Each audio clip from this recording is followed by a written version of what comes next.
উপরে করেছেন, দিয়েছেন, তার সবচেয়ে উত্তম কোনটা? হাত দিয়েছেন, পা দিয়েছেন, কান দিয়েছেন, জমি জায়গা দিয়েছেন, গাড়ি বাড়ি দিয়েছেন, অর্থ সম্পদ দিয়েছেন, আহাল পরিবার দিয়েছেন, সবচেয়ে উত্তম কোনটা দিয়েছেন সেইটা বলেন।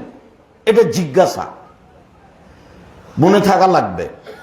তো রাসূল সাল্লাল্লাহু আলাইহি সাল্লাম বললেন, আল খুলুকুল হাসান, সবচেয়ে যেটা উত্তম আল্লাহ দিয়েছেন মানুষকে নেয়ামত হিসেবে, সেটা হলো ভালো আচরণ।